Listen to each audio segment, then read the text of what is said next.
relevantes en el pago de la PTU para el 2018. BHR Enterprise Worldwide México les da la bienvenida. Vamos a desarrollar esta plática, por un lado, el licenciado en Contaduría y especialista fiscal José Alfredo Zaragoza, buen día, y su servidor Walter López, que somos encargados del área de impuestos en la Ciudad de México. José Alfredo, buenos días, ¿cómo estás? Hola, ¿qué tal a todos? Muy buenos días. Esperando estén pasando un excelente viernes. Pues está bonito el ambiente, el clima, como para platicar un poquito de temas que nos atañen en la práctica profesional. Y qué mejor, aprovechando el mes de mayo, que empezar a hablar del pago de la PTU o de lo que es la participación de los trabajadores en la utilidad. Y bueno, un tema no menos importante y que seguramente nuestros amigos, colegas, clientes deben tener muy ahí en el radar, pues por el tema de que ya empieza mayo, empieza junio y ya estamos en fechas de cumplimiento. Parece interminable, ¿no? Todavía no terminamos de enviar las declaraciones de personas físicas y ya estamos con el siguiente tema, que es la PTU. ¿Habrá otra prórroga? Para personas físicas, no creo. Okay. Aunque no sirve, sigue sin servir al 100% a la página del SAT, pero bueno, vamos al tema que nos atañe, ¿no?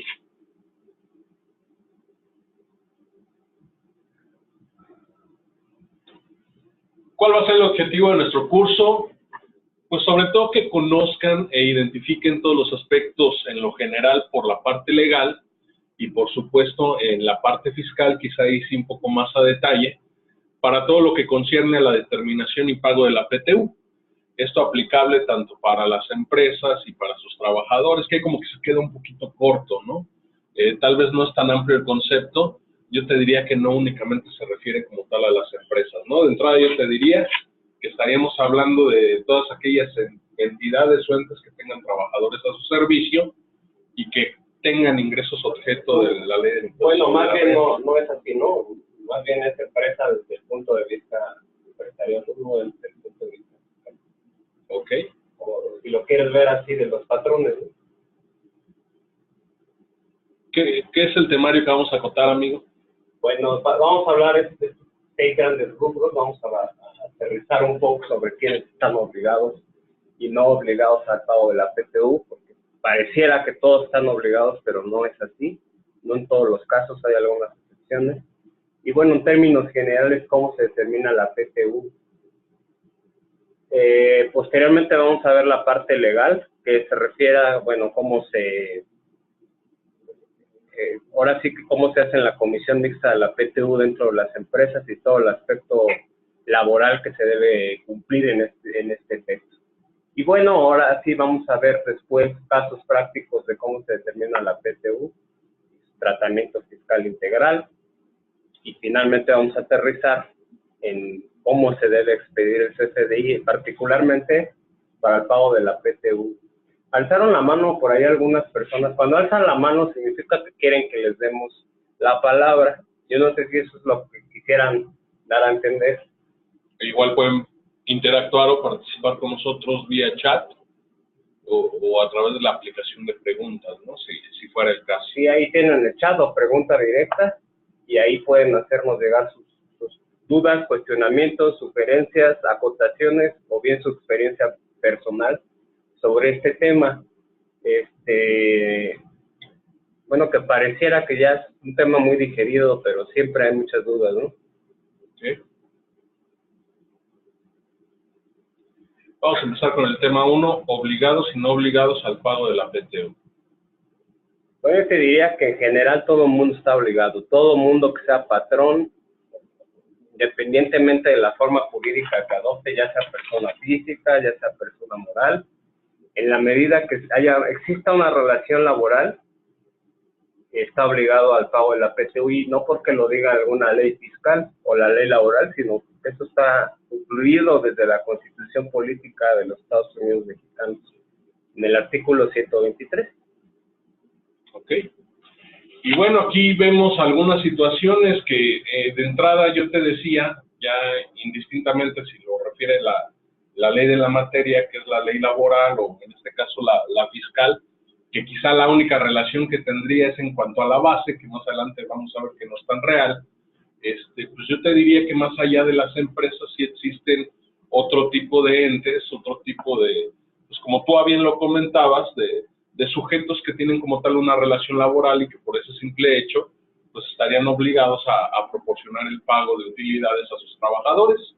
Y bueno, tenemos el caso de no contribuyentes del impuesto sobre la renta. Ahí estamos hablando de iglesias, partidos políticos, escuelas que tienen autorización para recibir donativos, asociaciones civiles, instituciones de asistencia privada, sociedades y asociaciones civiles dedicadas a la cultura, a la ecología, a la historia, bla, bla, bla, bla, bla, bla. Y ahí es de donde yo partía hace rato que nos presentábamos, ¿no? Bueno, ok, tenemos un primer supuesto, ¿no? Se detona la relación laboral, tienes empleados a tu cargo.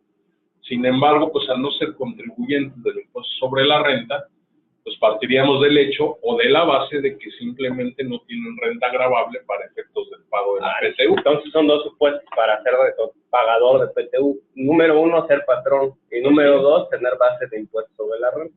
Es correcto. Ahora otra cosa, una vez en algún curso de no contribuyentes de impuestos sobre la renta hacíamos la acotación que están ahí porque no es objeto primordial, pero que en algún momento puede llegar a ocurrir que este tipo de no contribuyentes o contribuyentes menores, si lo quieres ver, pues se les detona el pago de un impuesto sobre la renta, que esto va a ir en función de que obtengan ingresos distintos a los señalados en su objeto social. Muy bien. Es decir, vamos a hablar en enajenaciones de activos distintas, enajenación de activos distintos de su activo fijo, vamos a hablar cuando a lo mejor necesitan allegarse de fondos, y pues, no sé, por ahí tal vez requieran realizar algún tipo de actividad empresarial, siempre y cuando, en la medida de que sus ingresos no sean más del 10% pues por la obtención de los mismos con respecto al total, ¿no? Y de los que ya eran objeto de por sí este tipo de entidades. Ok, entonces si yo estoy tributando en el título 3 de la ley del ISR relativa a las personas morales con bienes no lucrativos, y identifico que en el ejercicio 2017, en mi anual que debí presentar el 15 de febrero a más tardar, pagué el impuesto sobre la renta porque vendía alguna chuchería, por ejemplo, okay. O tuve no deducibles, es otra situación, ¿no? O a lo mejor repartir remanente distribuible entre mis asociados y por consecuencia de ello pagué el impuesto sobre la renta. Entonces la mala noticia es que también voy a tener que pagar PTU sobre esa base con la cual pagué el impuesto sobre la renta. No, y aderezado con que ahí empezaron a contar los 60 días, ¿no? Que se tienen de plazo para el pago de la misma, ¿no? Ahora, ojo, hay que ver que el título 3 nos diferencia entre un 5% y un 10%, ¿no? Que es de donde nos habla de las donatarias autorizadas. No obstante, más adelante vamos a ver que se les releva de esta obligación, ¿no? Pero digo, hacemos el acotamiento para que lo tengan presente, ¿no? Bueno, entonces, si soy AC, debo preocuparme, ¿no? De confirmar esa situación. Sí, ver si no tuve ingresos, ya sea, digamos, de fondo, para la base de impuestos sobre la renta o inclusive fictos, ¿no? Si así los queremos llamar. El caso de remanentes distribuibles, el caso de no deducibles, como tú bien comentabas. Luego tenemos el caso de las sociedades cooperativas de producción. Y las sociedades cooperativas de ahorro y préstamo. Es correcto. Y dice cuando tengan trabajadores distintos de sus socios. ¿Por qué se hace esta distinción? Es decir, ¿sus socios son también trabajadores? ¿O? Sí, la teoría es que las cooperativas se constituyan por socios que son trabajadores porque aportan trabajo. Obviamente estos socios no participan de las utilidades. Así es, entonces solamente digamos que la base gravable del impuesto sobre la renta sería para ellos mismos que son socios, pero si tienen trabajadores entonces distintos a los socios. Una secretaria, un encargado de limpieza, o tal vez del área de sistemas, no sé, algo así, ¿no? O repartidores o vendedores que no son socios de la cooperativa tal cual, ellos son los que participarían de la PTU. Y luego tenemos el tan sonado tema de las últimas fechas de la subcontratación laboral. Aquí el asunto es, oye, yo trabajo... Ya no entendí, ¿no? La subcontratación es para no pagar PTU. Justamente es para eso. Y bueno, vamos a ejemplificarlo de la siguiente manera. Yo trabajo para la empresa B, pero realmente estoy contratado mi contrato laboral es con la empresa A. Entonces, yo no pudiera exigirle el pago de PTU a la empresa B, porque yo no trabajo, yo no soy trabajador legalmente de ella, sino de la empresa A. En todo caso, quien me tendría que repartir la PTU será la empresa A. ¿Ok? O sea, mi patrón legal, no mi patrón real. Entonces sí queda un poco claro con esto, si hay alguna duda. Y sin embargo, aquí en la lámina se me mencionan requisitos establecidos en el artículo 15A. ¿A qué se refieren estos requisitos? Pues es cuando nos habla de que se puede tipificar incluso al que suministra personal como patrón para todos los efectos, ¿no? Si no se cumplen con ciertos requisitos del 15A, entonces ambos serían patrones, ¿no? La empresa A y la empresa B. Sí, que la empresa A en este caso cuente con trabajadores, que el personal que suministre la B no desarrolle todas las actividades de la empresa A, y pues aparte un tercer eslabón pues sería que sean actividades de carácter especializado. La pregunta es quién cumple con esos requisitos. Bien. Creo que nadie, ¿no? Muchos contribuyentes no han atendido a estos requisitos que están en el artículo 15A de la Ley Federal del Trabajo y tienen ahí el riesgo de que se les considere patrones. De ahí tantas obligaciones y controles que la autoridad a efectos de fiscalización pues está promoviendo para con este tipo de contribuyentes, ¿no? Exactamente. No obligados, vamos a la repartición de dulces y digamos los que están así como exentos, ¿no? De entrada, empresas de nueva creación en su primer año de operaciones. No se considera año de operación, el primer año si es como consecuencia de una escisión o una fusión. Ya, para que no ande ahí haciendo impuestos creativos en la noche, ¿no? Exactamente, entonces, si yo quisiera, fíjate lo que algunas empresas hacen, crean una empresa nueva cada año y van haciendo sustitución laboral. Sustitución patronal, ¿no? Ajá, y entonces, ahí tampoco opera porque pues, la nueva empresa asume la responsabilidad de la otra empresa. No sé si me explico. Para que operara, tendría que literalmente cortar la relación laboral, indemnizar al personal y la nueva empresa contratarlos. Esto me aplica independientemente de que sea persona moral o persona física. Si soy un RIF que me constituyo y contrato personal, en el primer año quedaría exento. Porque hay en redes sociales siempre desde el primer año, o sea, se ven muy tranquilos, ya pagaron la PTU, ¿no? Se entendería que en el primer año yo quedaba, al no haber excepciones, yo quedaba libre de esta obligación. Pero el segundo ya no. Ok.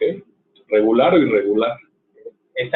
Fíjate que es algo muy controversial. Tendría que ser, hablando de año de operaciones, se entiende que año de calendario. Si yo empecé operaciones en noviembre, pues mi ejercicio será de noviembre a diciembre, ¿no? Okay. Y ese es el único periodo de extensión. Para el siguiente año ya las utilidades que genere, pues le van a tener que repartir utilidades al tercer año a los trabajadores. Perfecto. Luego tenemos empresas de nueva creación en sus 2 primeros años de operaciones. Sin embargo, según yo, aquí empiezan las condicionales, ¿no? Tenemos como requisito que elaboren productos nuevos avalados por la Secretaría de Economía. ¿De dónde obtengo ese aval, amigo? Tengo que ir literalmente a tocar las puertas a la Secretaría de Economía y decir, mira, fíjate que yo hago un producto novedoso, innovador, que jamás en el mercado mexicano existe. Entonces ellos tendrán que hacer una revisión, una inspección para confirmar esa situación y a mí me tienen que certificar como una empresa innovadora. O sea que tiene que estar documentada toda esta parte. Claro, no nada más es porque yo quiero. No es nada más que yo una pinza de ropa diga, es un llavero de los Avengers. Exactamente. No. Luego tenemos empresas de la industria extractiva de nueva creación. Sin embargo, tiene requisitos. Durante el periodo de exploración, ¿a qué se refiere? ¿Explorar de que si lo quiero hacer, no lo quiero hacer? O ya como tal en campo, ahí dentro de, pensemos en las minas, ¿no? Exactamente, o en las minas o en los pozos petroleros, en tanto yo encuentre, digamos que el producto que estoy pensando comercializar. Pero ese periodo puede durar más de 1 año, o 2 años, o 3 años, o 4 años, ¿no? Habrá que delimitarlo y comprobarlo fehacientemente. Así es, yo puedo no pagar PTU a lo mejor en 5 años, pero tendré que soportarlo A lo mejor se me ocurrió excavar sí, o en el Estado de México, resulta que ahí pues, no hay, lo único que hay son feminicidios y asaltos, pero petróleo no hay, ¿no? Ok. Luego tenemos las instituciones de asistencia privada que ejecuten actos con fines humanitarios de asistencia. Hay como que redunda un poco, ¿no? Se entendería que con ser de asistencia privada, pues estarían en ese mismo sentido, ¿no? Obviamente sin propósitos de lucro, que también lo contemplan las leyes locales de asistencia privada, y sin designar individualmente a los beneficiarios, ¿no? Se supone que la idea es que privados, en este caso, por así llamarle de algún modo, fondos privados, puedan hacer este tipo de ayudas asistenciales, ¿no? No al revés, que a través de la beneficencia y la asistencia, pues tú te llegues de un capital privado. Y bueno, aquí la pregunta es si las demás personas con fines lucrativos, yo te diría que eso estaría en pos de lo que comentábamos hace rato, ¿no? En función de que se tenga relación laboral y que por supuesto tengamos base gravable para efectos de la ley del impuesto sobre la renta. Ok, también la Ley Federal del Trabajo establece exención al Instituto Mexicano del Seguro Social y genera a todas las instituciones públicas descentralizadas con fines culturales, asistenciales o de beneficencia. Aquí cabe aclarar que está muy acotado a quienes son exentos de no pago de PTU. De entrada hay que recordar que el 123 de la Constitución está dividido en dos apartados. El apartado A y el apartado B. Uno rige para las relaciones de los particulares en cuanto a relación laboral y otra para trabajadores del Estado. Exactamente, y los del Estado no se establece que tengan derecho a PTU. O sea, si eres godín del gobierno, ni creas que te va a tocar PTU. Si quieren, chequen otro curso, hay varios. Así es, si eres godín de la iniciativa privada, entonces sí, frota tus manos porque quizás tengas derecho a la PTU. Pero luego los de la iniciativa privada dicen que eso de la PTU es leyenda, de como un mito. No, tenemos un cliente, y no voy a decir nombres, pero se llevan más de 50 millones de PTU al año. Entre todos los trabajadores, entonces, nada de especial, de verdad. Luego tenemos empresas con capital menor que fijen conjuntamente la Secretaría del Trabajo y Previsión Social y la Secretaría de Economía. Y bueno, esto se pone a través de un decreto, se establece que estas empresas... Para saber quiénes son las que tienen un capital menor, por así llamarlo. Pero fíjate que está ahora sí que medido en función a los ingresos y no al capital. Está muy bruto, ¿no? Así es, no sé quién lo hizo, creo que lo declinó. No bruto en el sentido de que no hay, por así llamarlo, efecto neutralizador, ¿no? O sea, finalmente los ingresos que tuviste y eso es lo que detona, ¿no? Entonces, si no tienes ingresos mayores, debería decir, bueno, si son menores hasta a 300,000, que no excedan de 300,000, no estás obligado a pagar PTU. Muy curioso cómo redactan, ¿no? Puede decir lo mismo ingresos menores a 300,000 o que no excedan. Exactamente. Pero bueno, la idea es esa. Y este decreto cabe señalar que es desde los años 90. 93. Está más viejo que... Muy viejo, ¿no? El decreto. Lo bueno que ya tenía 3 ceros la moneda, ¿no? Sí, exactamente. No serían 3,000 pesos. Así es. Hablando de empresas no obligadas, ahora vamos a hablar de trabajadores, entre comillas, que no participan de la PTU. O sea, ¿a quién no estoy obligado a proporcionarle el pago de PTU? Digamos que ya pasé los dos filtros. ¿Tengo una relación laboral? Sí. O sea, soy patrón. Número 2, ¿tengo base gravable del impuesto de la renta? Sí. Entonces ahora voy a ver a quién le voy a pagar la PTU y a quiénes no. Correcto. Aquí vamos a hablar de los quienes no les corresponde la PTU. Y de entrada son directores, administradores, gerentes generales. O sea, ¿por qué? Porque se entiende que realmente con ellos no existe relación laboral. Fíjate que alguna vez leía alguna opinión de un colega, la verdad disculpen, no recuerdo el nombre ni la fuente, pero hacía alusión a que aquí se refería más bien la ley, en el caso de directores, administradores y gerentes generales, aquellos que son mencionados para efectos de gobierno corporativo. ¿Qué tanto sabes tú de eso, amigo? Porque muchas veces había la duda, ¿no? Que, oye, entonces el gerente de recursos humanos, lo que pasa es que el gerente de marketing no tiene derecho a este tipo de pagos? Es que, perdón por la palabra, pero en la palabra gerente está muy prostituida y no se apega a lo que la ley establece. Fíjate que el director de ahora sí que la persona de más alto rango en una sociedad de responsabilidad limitada es el gerente. Ahí es donde existe el gerente. Digamos, es el título más grande que existe para efectos de esta sociedad mercantil, ¿no? Así como director y administrador para las sociedades anónimas. Está dirigido justamente para ellos. Nada más que en el argot, ahora sí que Godín, le llamamos gerente a cualquier empleado con más experiencia. Entonces, en ese mismo sentido, ¿estás de acuerdo con esta interpretación que existe? Entonces, si es que el gerente de ventas no deja de ser un trabajador, a lo mejor de esos que gana el doble, el triple que los demás, pero es un que más adelante vamos a ver que está regulado también ese tipo de situaciones. Bueno, para que no se espanten. Digamos que es un trabajador de confianza, si así lo queremos aterrizar. Vela por los intereses del patrón, ¿no? Luego tenemos trabajadores eventuales que hayan laborado menos de 60 días. Ojo, aquí siempre el problema está en la palabrita eventuales, ¿no? Te encuentras en redes sociales que, oigan, tengo a alguien que tenía un contrato por tiempo indefinido, pero trabajó menos de 60 días. No tiene nada que ver, ¿no? O sea, aquí acota desde el inicio que se trata, en este contexto, únicamente de trabajadores eventuales. Exactamente. Oye, y si yo tenía contrato por tiempo definido, pero... O tenías la planta, ¿no? Por trabajé nomás 30 días, porque no me te corresponde porque eres trabajador de planta, ¿no? Fui eventual y trabajé 90 días, nada más por proyectos. Te corresponden. Porque cumplí el requisito. Ok, sí, fueron más de 60 días. ¿Socios o accionistas? Es evidente que ahí no, porque no hay una relación laboral entre el socio o accionista de la empresa. Que luego dicen que a fuerza ni los zapatos si te topas con empresas que tienen a su director o socio principal como empleado, ¿no? Así obviamente no aplicaría, por eso es que lo contempla de entrada la ley.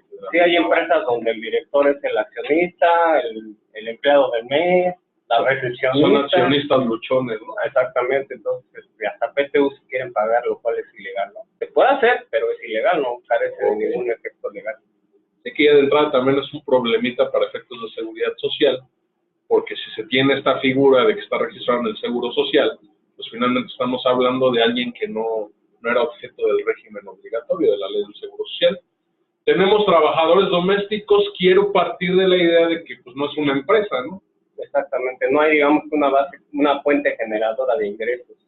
Sí, ni para efectos profesionales, ni para efectos empresariales, etc. Nos llega aquí un comentario del chat. Hola, buen día, es Guillermo Lobato. ¿Qué tal, Guillermo?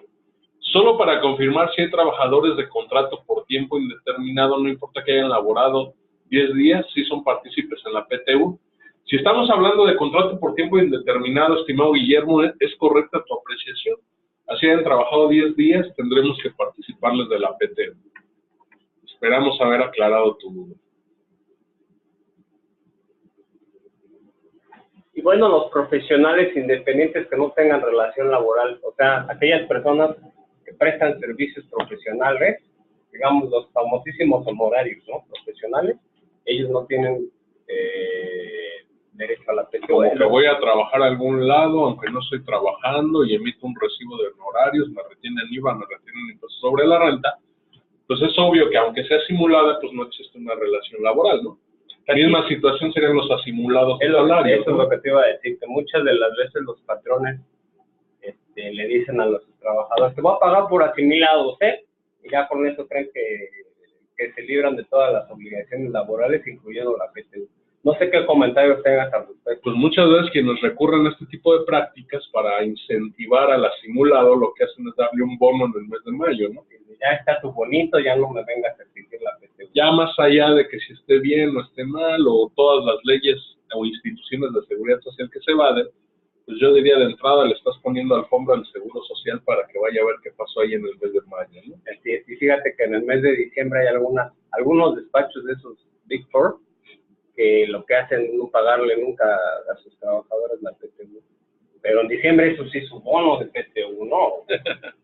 En mayo, su bono de PTU, pero no es tal cual. Simplemente es una simulación.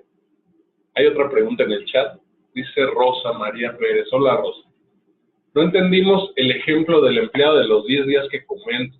¿Hablas por ti, Rosy, o hablas por todos? Bueno, en el caso de que alguien tenga un contrato por tiempo indefinido o por tiempo indeterminado, al respecto recordemos que el artículo 31 de la Ley Federal del Trabajo es el que nos habla de las formas y tipos de contratación, que de hecho fueron modificadas en 2012 con aquella reforma laboral, pues nos habla de lo que son contratos por obra o por tiempo determinado, y nos habla de lo que son contratos por tiempo indeterminado o de manera indefinida. En ese respecto, únicamente están exentos del pago de la PTU, o sea, no se tiene la obligación de pagarles PTU, aquellos que tengan el carácter de eventuales. Así las cosas, estamos hablando de trabajadores que no tengan un contrato por tiempo indeterminado, es decir, que se hayan contratado nada más por obra o por tiempo determinado. Ellos son los que quedarían como no sujetos del pago de PTU en la medida que no hayan trabajado más de 60 días. Yo contrato a Liceli, le hago un contrato por tiempo determinado o por obra, ¿sí? Y lo pactamos por 3 meses, estaríamos en el entendido que son 90 días. Y pues se cumple a cabalidad el contrato, termina la obra o termina el tiempo determinado para efectos del contrato, se va a Liceli, y por el simple hecho de haber trabajado, en este caso 90 días, tiene derecho al pago de utilidades. Situación distinta hubiera sido si yo contrato a Diana por obra o tiempo determinado y únicamente el contrato contemplara una temporalidad de 50 días para dicha obra o en este caso para dicho proyecto. En esa situación yo no estaría obligado a pagarle a Diana. Pero ¿qué pasa? Contrato a Walter López. Viene de una manera muy prometedora a realizar varios proyectos, a integrarse ya como de planta a la firma, y pues le hacemos un contrato por tiempo indefinido o por tiempo indeterminado porque sabemos y conocemos de su capacidad, y pues algo no le gusta o al final terminamos rescindiendo contrato en 15, en 20 días, o como el caso del ejemplo, los 10 días, no obstante que él no haya trabajado de mínimo los 60 días, por el simple hecho de haber tenido un contrato por tiempo indefinido, estaríamos obligados a participarle en la proporción de los días que estuvo laborando con nosotros. Espero no haberte hecho más bolas, ¿no? De entrada, luego a veces es un poquito como difícil ese juego de palabras, pero yo te diría que la clave está en la palabra eventuales, ¿no? Que se refiere a contratos por obra o por un tiempo determinado. Si no fuera el caso, pues simplemente se le paga en la medida de los días que haya participado, aunque hayan sido menos de 60. Hay otro... ok. No, gracias a ti, Rosy. Espero que haya quedado claro.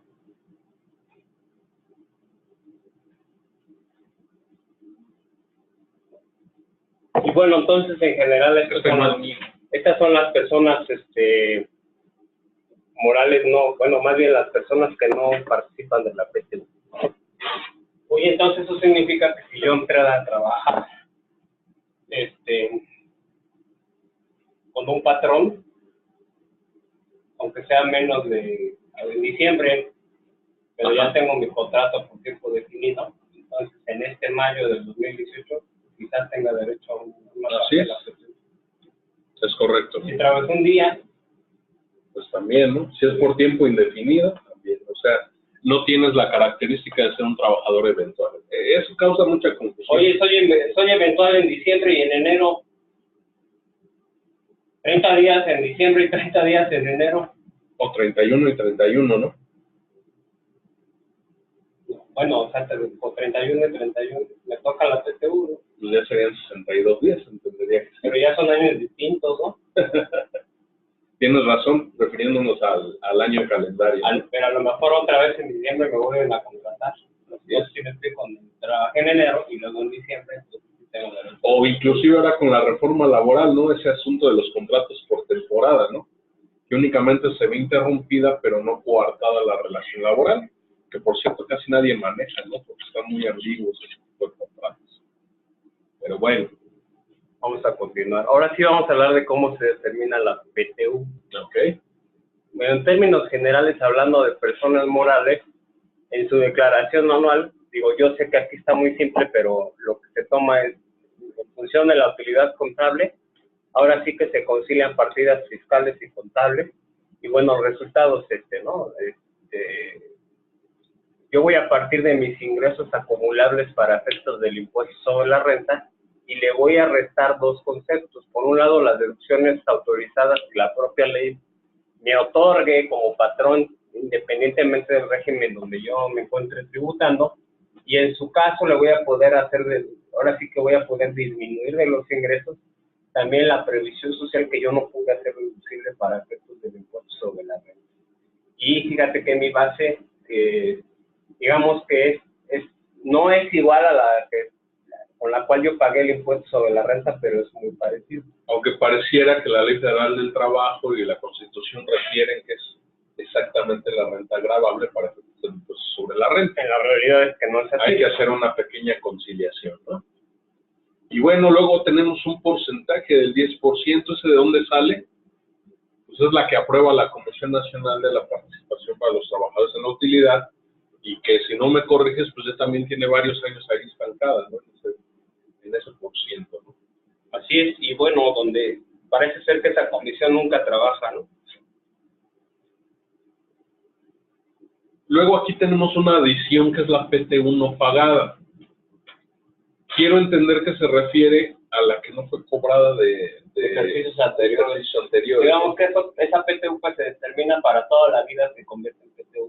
Si algún trabajador no las cobra, pues se va sumando a la PTU siguiente. O sea, ya no hay reversa, siempre va a formar parte de la propia base de pago. Oye, que volvió a sobrar, pues se vuelve a sumar, y así sucesivamente, ahora sí que está toda la eternidad, o hasta que acabe la vida jurídica del patrón, o hasta que se acabe la tierra, ¿no? Okay. Primero. Bueno, aquí sería importante señalarles que es muy útil esta lámina, está muy didáctica, porque de hecho si acuden al 9 de la Ley del Impuesto sobre la Renta, pues hay parte como de la utilidad fiscal, y te dice que quites los efectos de las pérdidas, que consideres en este caso lo que es el tema de la previsión social. Aquí está así como de forma muy didáctica y entendible, para tener una dinámica alterna, ¿no? Que al final nos va a llevar al mismo resultado, pero que en esencia pues es el mismo procedimiento, ¿no? Para el efecto de este ejemplo, pues únicamente lo que estamos haciendo es considerar la previsión social no deducible, que en este caso no fue considerada para efecto de impuesto sobre la renta. ¿Cuál es esta previsión social? Pues aquellos ingresos exentos de los trabajadores, y que bueno, no se permite una deducibilidad al 100% para efectos de impuestos sobre la renta. Y bueno, a ese señalamiento, pues precisamente viene nuestra siguiente lámina, ¿no? Que son las diferencias que hay entre cada una de las bases para determinar tanto el impuesto sobre la renta como la participación de los trabajadores en la utilidad. De entrada, los ingresos acumulables fuera, ¿no? Las deducciones autorizadas, incluyendo ajuste anual por inflación deducible y depreciación contable fiscal, ¿no? Okay. Más llamada depreciación fiscal. Sí, deducción de inversiones, ¿no? Que antes no era así, ¿no?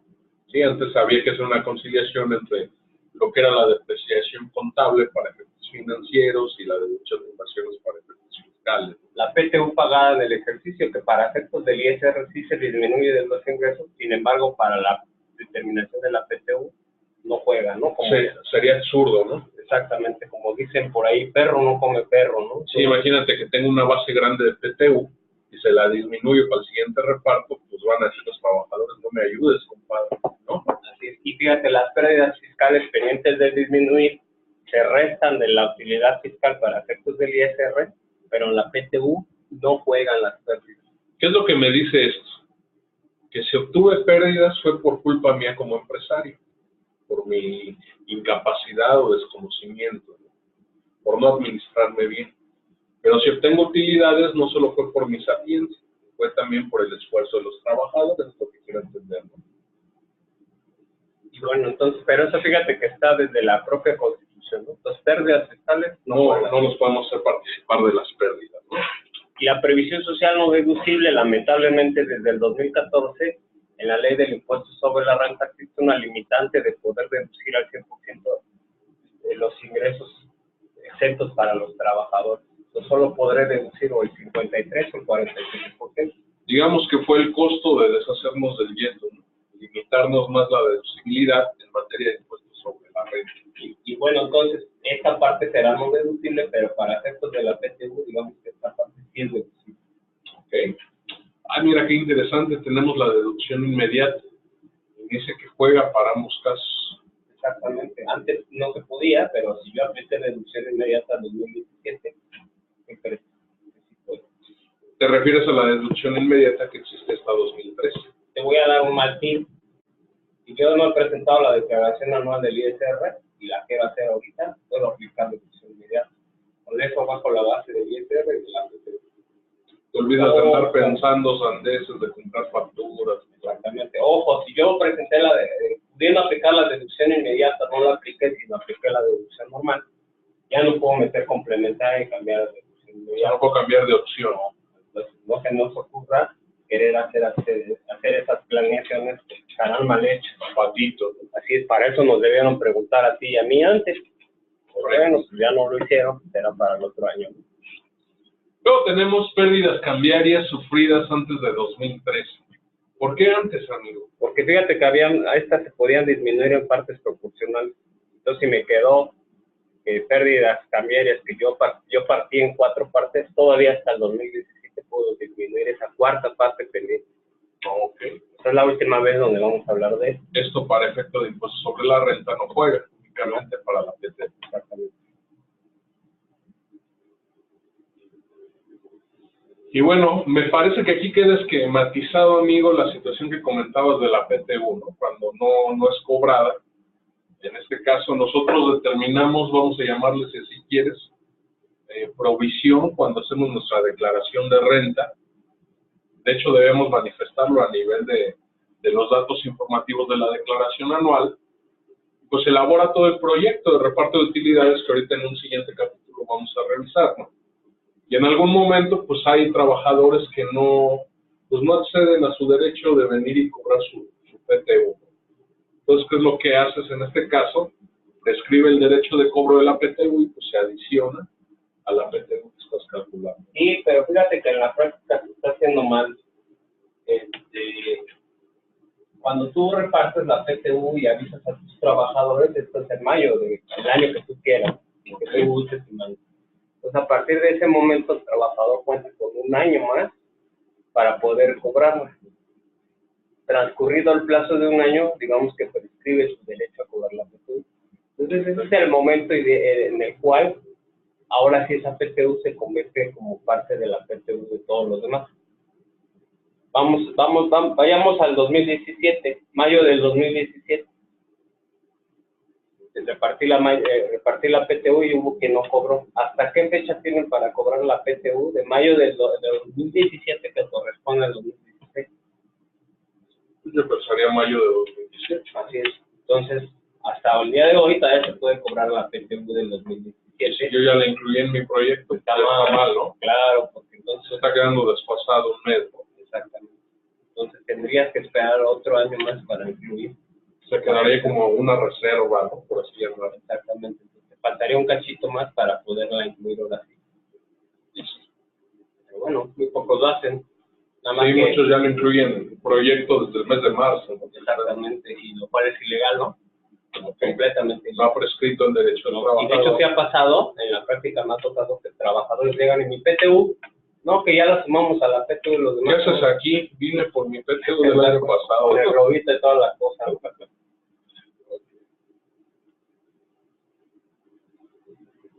A ver, déjame ver, estoy viendo el título de esta lámina y me estás diciendo que hay que hacer todo un procedimiento, toda una documentación de todo esto, no nada más es que yo lo ponga en la declaración anual. No, fíjate, ni sabía. No me acerqué contigo. Así es. A ver, explícate. Fíjate que no es un proceso tan simple como presento mi anual y llega mayo y pago mi PTU y se acabó, ¿no? Que el 90% de las empresas, lamentablemente, ese es su comportamiento. No cumplen con todo el proceso laboral.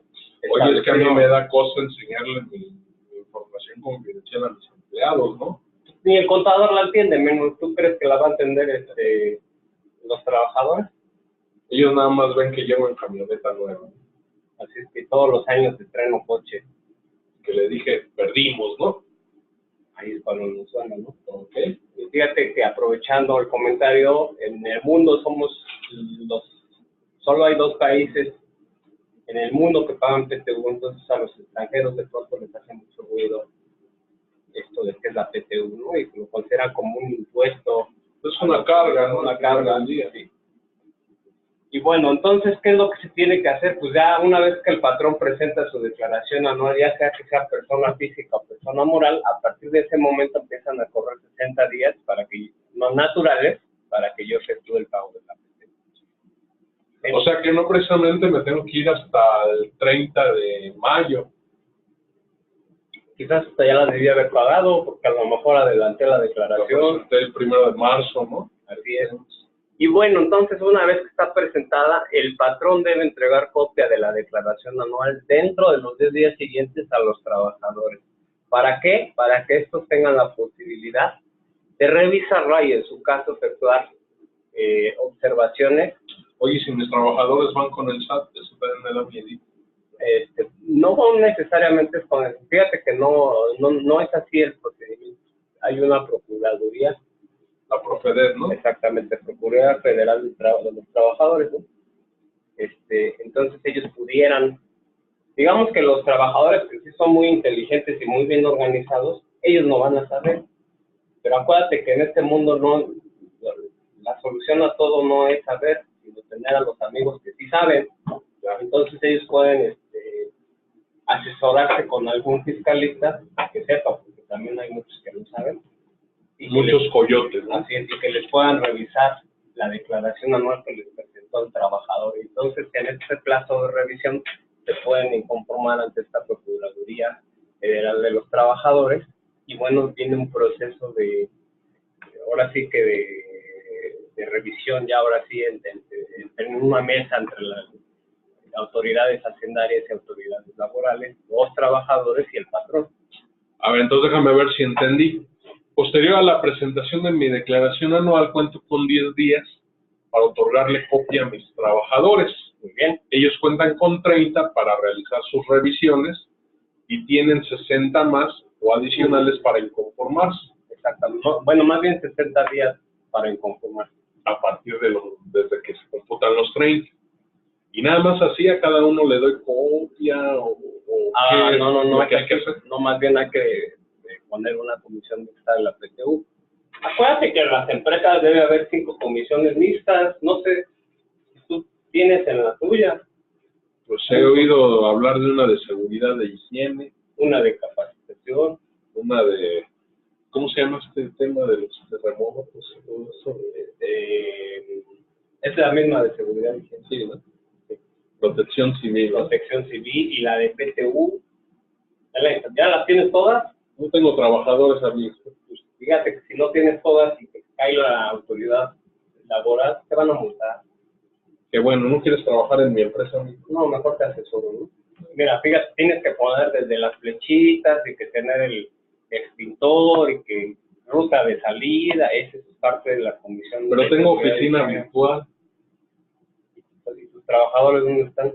No tengo, estoy en periodo operativo. Tú ni te preocupes, pero habrá patrones que no cumplen con esto, menos con la famosa comisión de la... Es que la más de las veces la preocupación del emprendedor, del empresario, pues es darse de alta, ¿no? Y siente que con eso ya cumplió, cuando hay infinidad de situaciones que cumplir y que para la detonación de lo que es el derecho en varias ramas, no nada más la fiscal, pues basta con haber constituido o formado una empresa, ¿no? Bueno, entonces esta comisión mixta de PTU tendrá representantes de los trabajadores y representantes del patrón. Del gobierno, ¿no?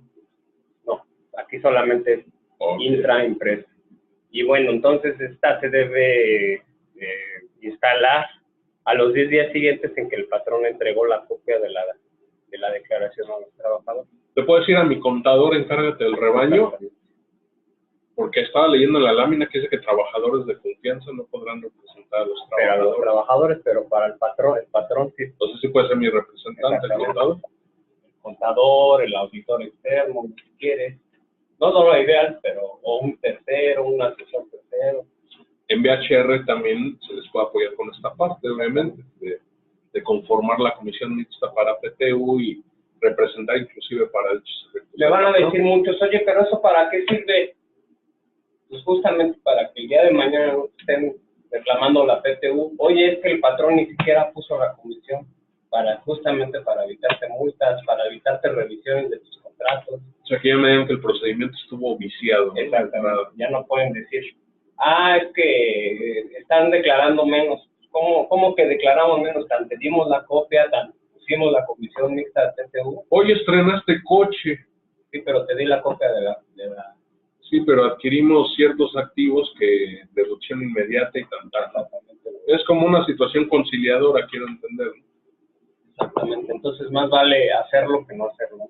Y te lo juro que por una cosa de estas le acaban revisando otras cosas al patrón y acaba súper multado por no cuidar una cosa tan sencilla relativamente. Ok, vamos a una pregunta que hay en el chat, dice Guillermo Lobato, perdón, no entendí, si tengo trabajadores de confianza nada más puedo integrar la parte representante de trabajadores. Más bien los trabajadores que no son de confianza son los que pueden formar parte de la comisión. Okay. Los de confianza no, porque justamente entienden que están a favor del patrón. El de confianza pues es el que me puede representar a mí incluso. Ok. Bueno, avancemos.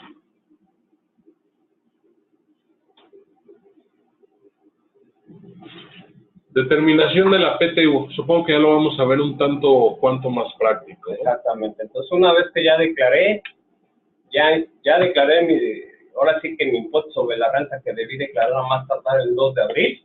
Ya concilié mis bases para ver a qué le aplica el porcentaje de 10% de PTU. Ya le di la copia a mis trabajadores, ya instalamos la comisión mixta, no hubo objeción. Está preaprobado el proyecto de PTU. Entonces, eso es muy importante. En la comisión que va a hacer, va a poner un documento donde va a decir que se juntaron los representantes de los trabajadores, de los patrones, que revisaron conjuntamente la determinación de la PTU y que están de acuerdo en cuáles son los montos a repartir. Y que el proyecto va a ser esto. Exactamente. Entonces, ¿cómo se hizo este proyecto? Es a lo que vamos a ir. Exactamente, porque la Ley Federal del Trabajo establece que la PTU, que ahora sí se va a pagar, se va a dividir en dos partes.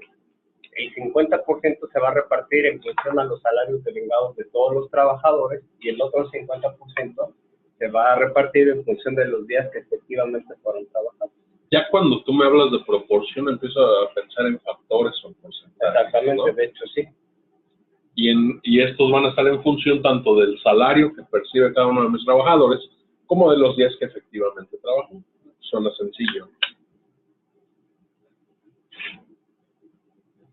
Aquí tenemos dos situaciones, ¿no? Trabajadores de base y sindicalizados.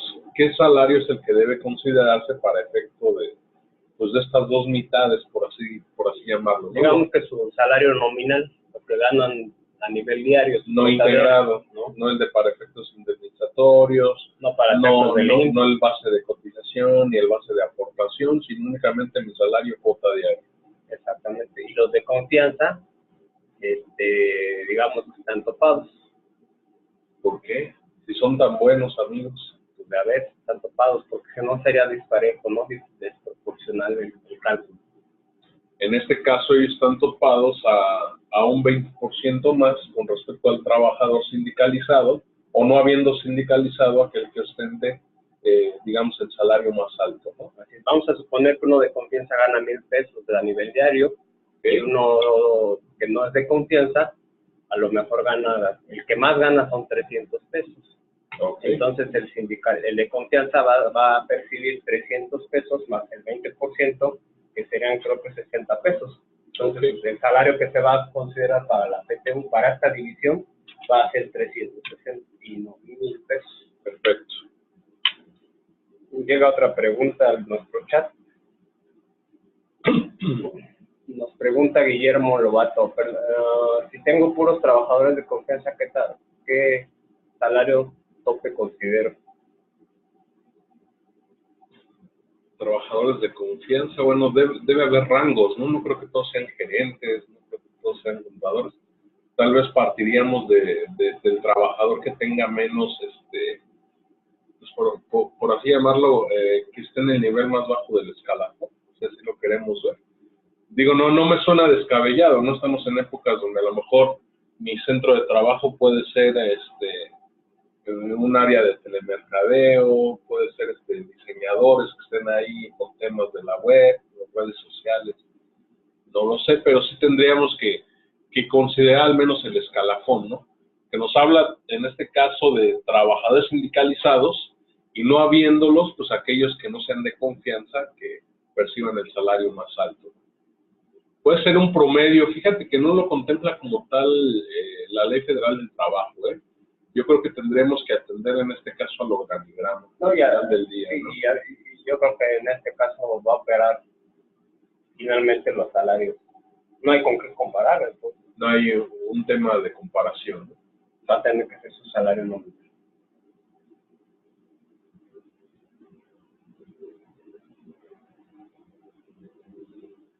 Bueno, hay situaciones a considerar. Ahorita ya vimos el tema del salario, una de la primera mitad del pastel, ¿no? La otra mitad del pastel va en función de los días laborados. Y aquí vemos algunas situaciones de importancia que hay que considerar para efecto de los días laborados. Fíjate que en la empresa no laboraron las chicas que se embarazaron, entonces no voy a considerar esos días de incapacidad. Ok. ¿Estás de acuerdo? Pues no. ¿Sí? No, pues no, o sea, tienen que ser de todos modos se van a considerar días laborados, incluso los periodos pre, postnatales, 6 meses, 6 semanas antes y 6 semanas después. O sea, si yo agarro y digo que en su periodo pre y postnatal no trabajó y le descuento esos días, estoy incurriendo en un error. Exactamente, tendría que estarlos considerando para efectos de los días. Asimismo, las incapacidades temporales derivadas de riesgos de trabajo. O sea, por ser una situación, en este caso, imputable al patrón, imputable al centro de trabajo, pues finalmente se considera como día laborado, ¿no? Y luego tenemos PTU topada a un mes de salario. Fíjate que el sistema financiero tenía esta mala costumbre. Bueno, no mala, pero ya está regulada. Ahí en el artículo 127 de la Ley Federal del Trabajo se establece que ciertos patrones, dependiendo la fuente de sus ingresos, solo van a pagar hasta un mes de salario a sus trabajadores. Y bueno, es muy clara al señalar que cuyos ingresos exclusivamente, y subrayamos exclusivamente, deriven de su trabajo. Eso me suena a servicios profesionales. O sea, si son personas físicas que prestan servicios profesionales y tienen trabajadores a su cargo, a lo mejor la PTU les toca por, no sé, 300,000 pesos, pero fíjate que cada uno gana 30,000, entonces no las 30,000 les va a tocar. Okay. Pero que yo tendría que hacer toda la mecánica. Así es. Ya de todos modos, si al final determino que estoy en el supuesto de que soy servicios profesionales, pues independientemente de toda la mecánica que hice, yo nada más les puedo dar hasta un mes de salario. Así es, el cuidado de bienes que produzcan rentas. Arrendamientos. Así es, arrendamiento. Y el último, crédito y sus intereses, o sea, que se dediquen a prestar. Okay. Por eso los bancos se tomaban de esta disposición y decían, no, pues como yo soy banco y me dedico al crédito, yo solo le voy a dar a mis trabajadores. De hecho, en la práctica así es. Y lo vienen haciendo indebidamente. Luego, ¿qué es lo que sucede en la práctica? Que muchas sociedades civiles dicen, pues como soy sociedad civil y mis ingresos derivan exclusivamente de mi trabajo, pues entonces voy a topar la PTU a un mes, pero resulta que la SC vendió 15 automóviles y que también se le ocurrió hacer un evento diferente y vendió chuchería y media. Vendía prontuario. O cosas por el estilo. Entonces, el exclusivo, ¿qué crees?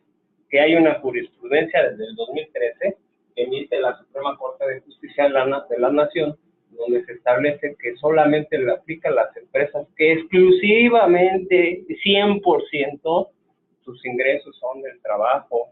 Luego lees en foros o en revistas, ¿no? Que sí hay que sacar una proporción de si tengo actividad empresarial, si tengo actividad profesional, cuando pues aquí esta jurisprudencia nos da un antecedente de que se refiere exclusivamente a quienes se dedican únicamente a este tipo de actividad. ¿Qué crees? Conclusión, nadie cae ahí. Nadie. Muy difícilmente con que tengas una cuenta en el banco y te pague un rendimiento, ¿no? Tendrías que tener una empresa que se dedica a lo mejor a vender los bienes inmuebles o vendiste el coche, ¿no? Porque ya está usado. ¿Ya? Con ese simple hecho ya no se ingresa exclusivo. Okay. Y lamentablemente muchas sociedades civiles están tercas queriendo aplicar esta disposición cuando ya hay una jurisprudencia que es la ley de leyes, y lo que diga la jurisprudencia es la mera ley. Pero bueno. Habiendo otros instrumentos, ¿no? Como el anticipo de remanente para no meterme en líos. Llega una pregunta a nuestro chat. Lilia Redondo dice, hola Lilia, en el caso de comisionistas para el reparto de PTU, ¿se considera el salario mixto para su reparto? Sí. Correcto.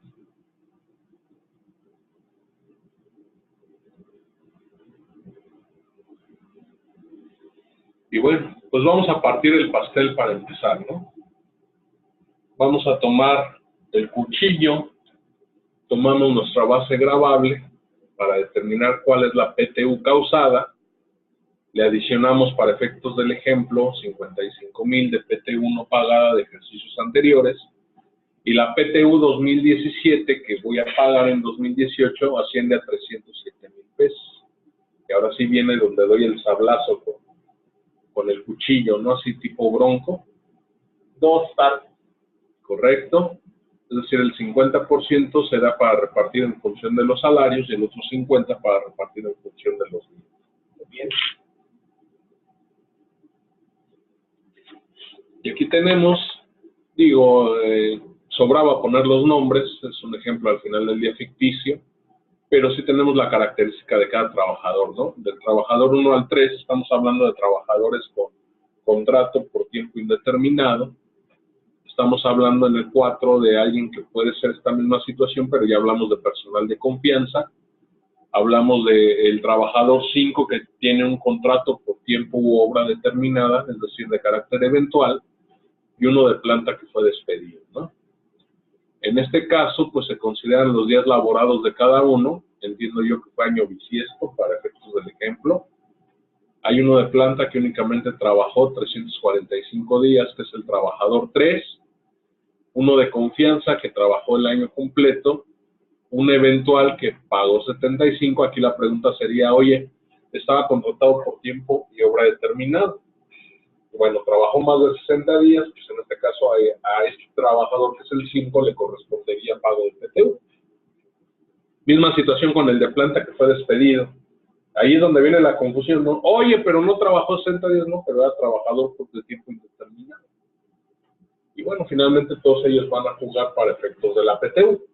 Tenemos los salarios pagados en el año cada uno, tenemos su participación en días, o obviamente ya tabulado en función de la propia mitad que corresponde a los días tabulados. Oye, ¿cómo los determinaron? Pues sacando un factor, que son los que están abajito. Tenemos la proporción de días.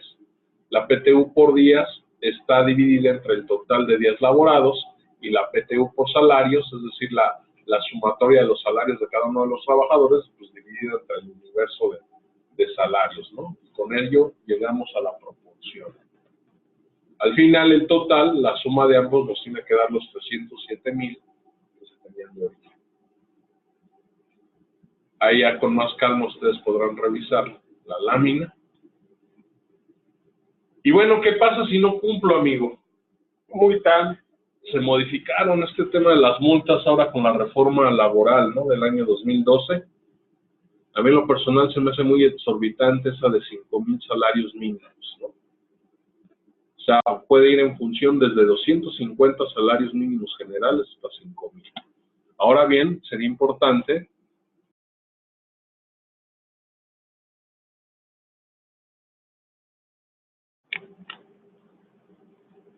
y bueno, en este caso, pues ya lo hacemos para determinar la cuantía del valor de las multas, pues va a ser, en este caso, considerar el valor de la UMA, que es 80.60,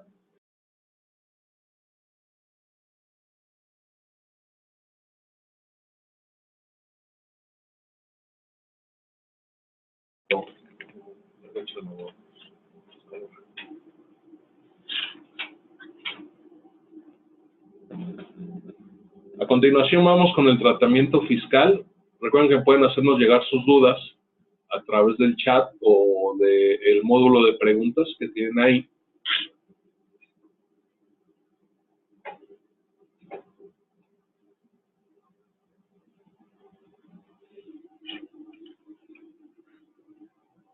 Como cualquier otro ingreso, la PTU pues va a tener,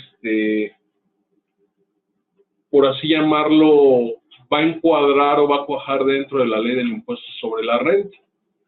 Y de hecho va a estar comprendido como un ingreso por salarios, ¿sí? Entonces, para estos efectos vamos a tener que recurrir al artículo 93.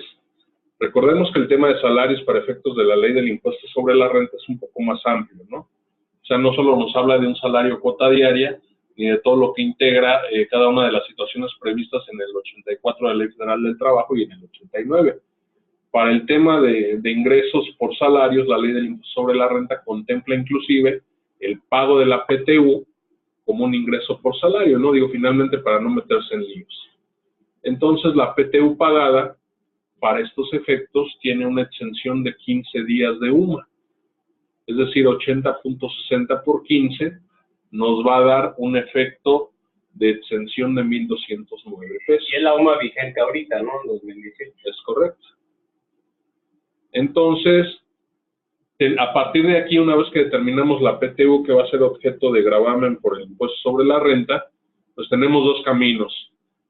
Adicionar o acumular a los demás ingresos del mes, es decir, a través de la mecánica que conocemos por el artículo 96 de la Ley del Impuesto sobre la Renta, o aplicar el cálculo opcional del reglamento de la Ley del Impuesto sobre la Renta que está contenida en el artículo 164. Antes de pasar al ejemplo práctico, quisiera señalar cuál es la situación o cómo lo podríamos explicar. Recordemos que la PTU es un derecho adquirido por haber trabajado en determinado periodo o ejercicio. Sin embargo, para efectos del cálculo del impuesto, pues recordemos que tenemos una tarifa progresiva. ¿Qué nos indica una tarifa progresiva? Que quien más gana, más paga, ¿no? Entonces, en función del propio monto de PTU, pudiera resultar que arrojara como consecuencia, pues, una cantidad desproporcionada de impuestos, ¿no? Tú hablabas, por ejemplo, de un cliente ahorita que, pues, sí, son montos importantes para efecto de la PTU. ¿Qué es lo que busca la opción de reglamento? Pues proporcionar de una mejor forma el ingreso, ¿sí? Aunque habría que ver o revisar en qué casos sí lo podríamos aplicar y en qué casos no. Pero déjame rebatirte un poco lo que comentas. Al final, no importa. Si yo aplico, el deber ser es, sumo a la PTU a los demás ingresos del mes de mayo, por ejemplo, ¿no? Y aplico la tarifa. ¿Qué va a pasar? A lo mejor que me vas a retener, ¿verdad? Y luego, ¿dónde se va a neutralizar el efecto? Cuando tengas el cálculo anual de tus trabajadores, ¿no? En el cálculo anual de los trabajadores o en el cálculo anual del trabajador, si él está obligado a presentarlo, ahí se ajustará y a lo mejor recuperarán las cantidades retenidas, ¿no?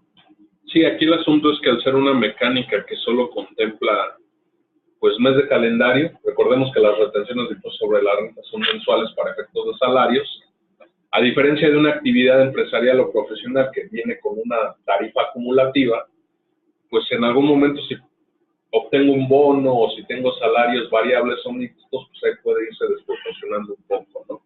Es decir, no es como autoajustable, ¿no? Y sí, bien tú dices, en algún momento nos alcanzará el destino y tendremos que darle el efecto de, pues, una cantidad a favor o a cargo del trabajador del cálculo anual por salario. El problema es quién decide esto. ¿Quién lo decide? ¿El trabajador? Pues no, muchas veces lo decide el encargado. Todas las veces las define el que hace el cálculo. Y la más de las veces por comodidad, pues únicamente es acumular, ¿no? Exactamente. A lo mejor puede hacerlo más práctico.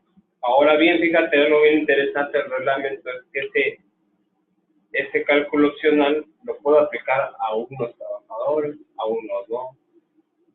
Puedo preguntar también, o sea, ahí la opción no es limitativa. Ok.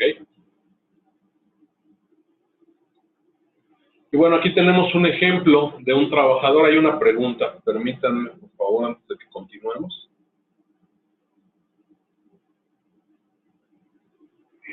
Buen día, Connie Vega. Dice, ¿a partir de cuándo se aplica la exención de 15 UMAS? Anteriormente eran veces salario mínimo. Desde 2016, Connie, desde 2016. Sí, esta ley de UMA entró en vigencia el 31 de enero de 2016. De hecho, obedece también a una reforma constitucional de entrada. Sí, de hecho, muchas veces en muchas disposiciones vamos a encontrar que se sigue haciendo mención al salario mínimo, y justamente cuando se haga mención al salario mínimo, se debe entender a la UMA, a la unidad de medida de actualización. Casi para todos los efectos es la UMA. Digo casi porque no es en todos.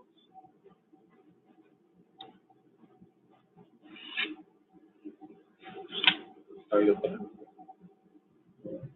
¿Responder en directo?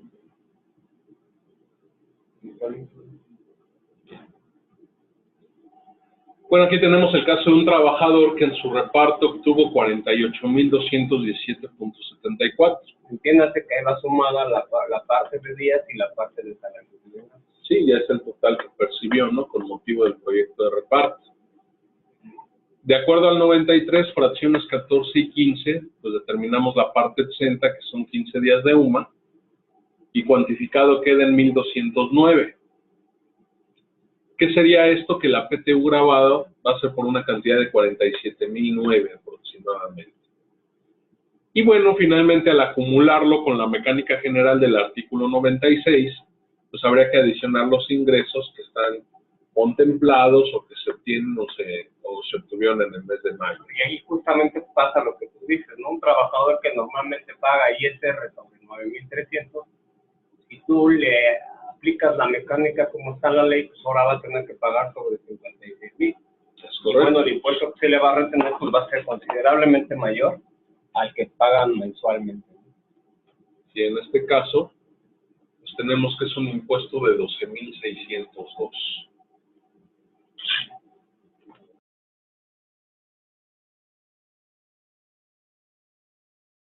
¿Cuál era?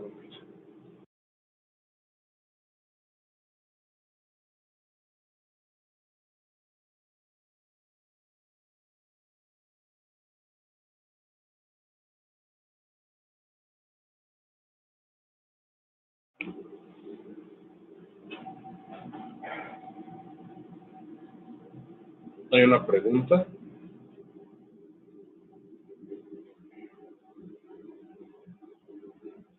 Y para la parte exenta de aguinaldo aplica también exención. De hecho, para todas las retenciones del ISR, todas las exenciones son en función a UMA, todas sin excepción, todas. Límites, exenciones y multas, todas se calculan en función a la UMA.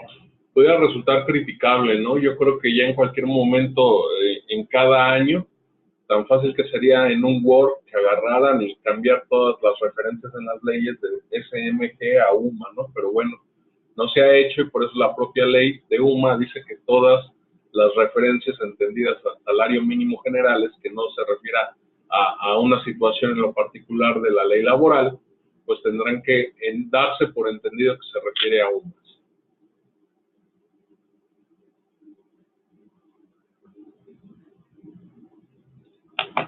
Y bueno, aquí tenemos cómo se hace vía la opción de reglamento, que lo que busca hacer es calcular una proporción de mes.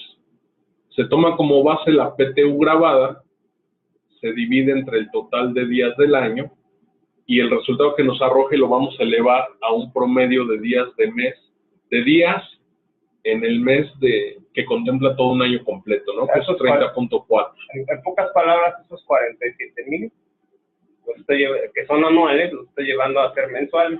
¿Cuánto hubiera sido si en vez de pagármelo en mayo o el aguinaldo en diciembre, hubiera sido en un periodo de 12 meses? ¿No?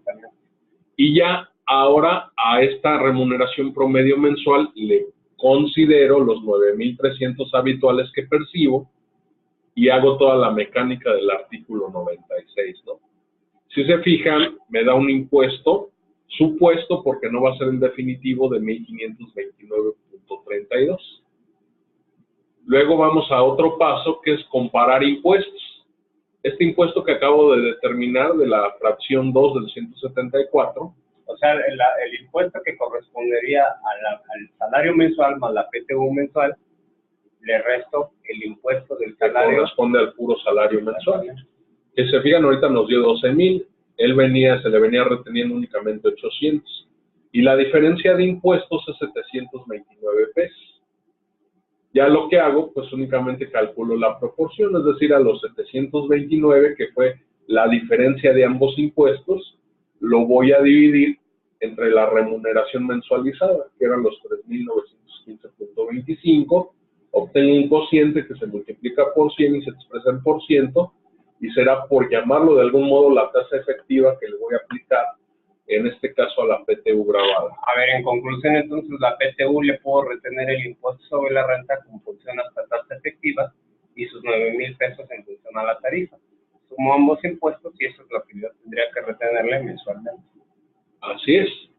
Y ya hacemos la determinación. PTU grabada por esta tasa efectiva o de la fracción quinta del artículo 174 me da 8,753. ¿Qué hago? Pues sumo el puro impuesto sobre la renta de esa PTU y el impuesto sobre la renta del salario ordinario y me queda en 9,553.32. Ahora, si hacemos el efecto comparativo, pues tenemos que, acumulándolo directo a tarifa, tengo un impuesto de 12,602 y con la opción de reglamento de 9,553.32.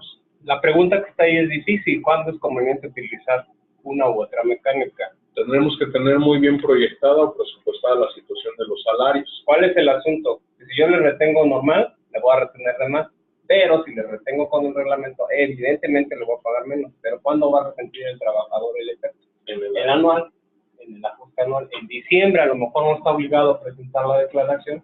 Entonces en diciembre voy a tener que ajustarle y me va a si no me reclama en mayo, me reclama en diciembre, pero me va a reclamar. Bueno, yo ya no me lo voy a dar recibo, tanto de PTU menos retención de impuestos sobre la renta, pues ahí revisando, ¿no?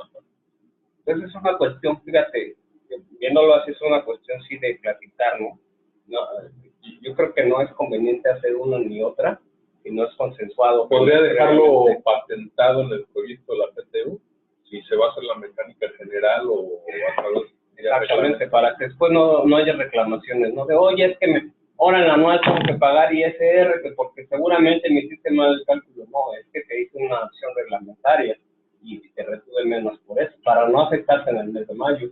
Okay. O, ¿sabes qué? La otra forma de verlo es que recibiste una nota, entonces no te quejes. Paga impuestos. Yo pago impuestos, pues tú también tienes que pagar impuestos. Con Ivega, ok, muchas gracias. Gracias a ti con... Sinceramente, yo creo que el cálculo del reglamento, viéndolo así, no conviene. Pero bueno, habrá que ver, ¿no? Tiene que ver mucho con lo que quieran los empleados. Sí, según yo, sí habría que ver el efecto si son ingresos variables o de carácter mixto, ¿no? Pero difícil predecir, ¿no? Precisamente por esa naturaleza de ser ingresos variables, ¿no? Ya me estoy preocupando, ingresos variables, entonces tendré que retener más para efectos del IMSS. Ah, sí, ese ya es otro asunto, pero no, fíjate que al menos hablando para efectos de PTU, pues no va a integrar para efectos del salario base de cotización de la ley del Seguro Social, ni para efectos del salario base de aportación de la ley del Instituto del Fondo Nacional para la Vivienda de los Trabajadores. O sea, eso no es base. En el mes de mayo no tengo que, ni en junio tengo que modificar el salario. Es correcto. Jamás va a ser base. Oye, pero si pagué de más PTU, después me doy cuenta que hago una declaración complementaria y baja la base gravable. Híjole, y voy con Walter López porque yo más asesoré. No, ¿qué pasó? Ya se entendería que era PTU, que ya no era PTU. Entonces le debo al IMSS, ¿no? No, yo no asesoro más. Pago de diferencias, ¿no? Ok.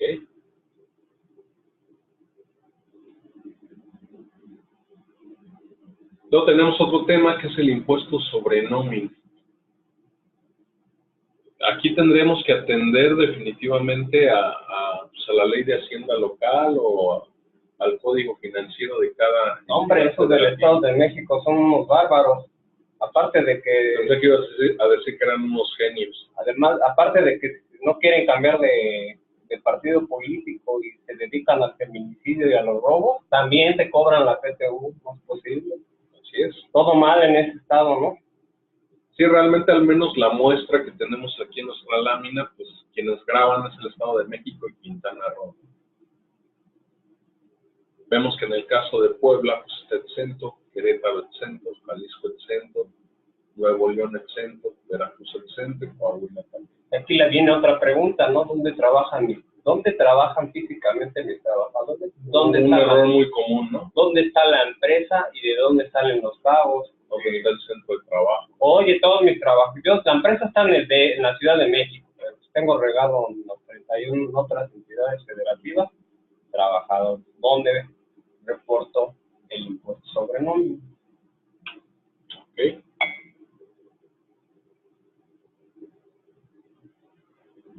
Si tengo trabajadores en el Estado de México, o sea, si pago PTU, el impuesto sobre nóminas en el Estado de México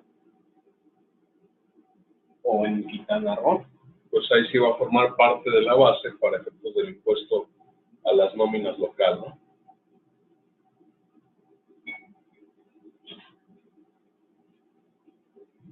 Hay efectos, una vez que yo ya efectué el pago de la PTU, independientemente que sea una entidad, persona física o persona moral, es decir, incide en algún momento en el cálculo, pues por así llamarlo, en mis declaraciones mensuales. Del impuesto sobre la renta.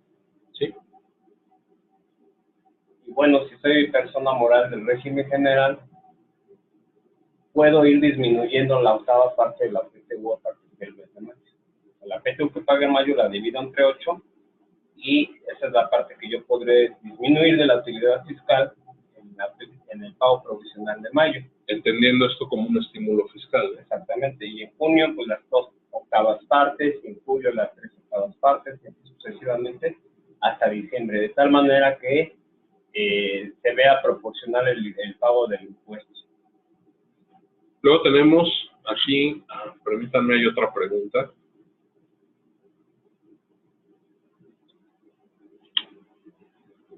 Guillermo López preguntó, ¿en Sonora también a partir de 2017 se grava el impuesto a la PTU adicional de cualquier tipo? La PTU adicional de cualquier tipo No de pedimos si fue organización. pregunta o afirmación.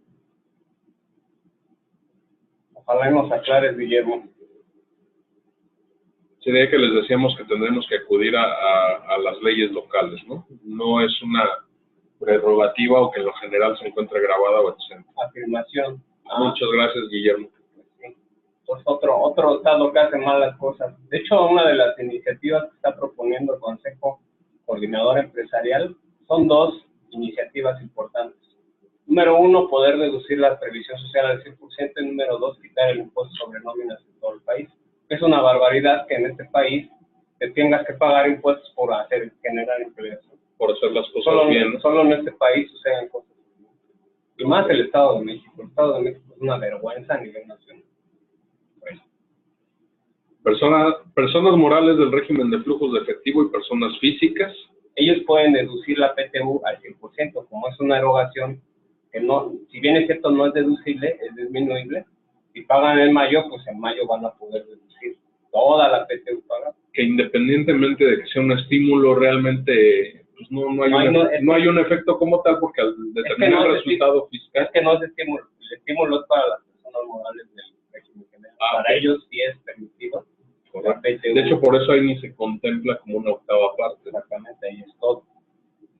Bueno, que al fin y al cabo, la una o la otra, pues incidirá en que al final se tendrá que restar del resultado fiscal la PTU pagada. Sí, al final. Por ejemplo, ¿qué personas pueden estar ahí? Los del régimen agropecuario, los de los combinados, las sociedades cooperativas. Aquellos que optaron por el régimen de opción de acumulación de ingresos. Así es, las sociedades por acciones simplificadas, todos ellos, si tienen trabajadores, pueden disminuir de un jalón la PTU. Correcto.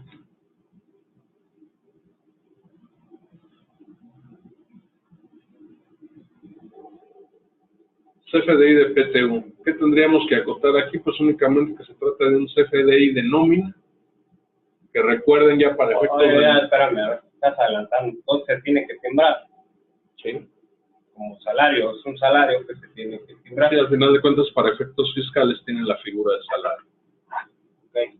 Y bien. Bueno, tendremos que hacerlo mediante un CFDI de tipo nómina. Si recuerdas anteriormente, antes del 3.3, era un tipo de egresos. Ahora ya es un CFDI del tipo nómina. Con la versión 1.2. Con la versión 1.2 del complemento, y bueno, aquí lo recomendable es manejarlo como pago extraordinario, ¿no?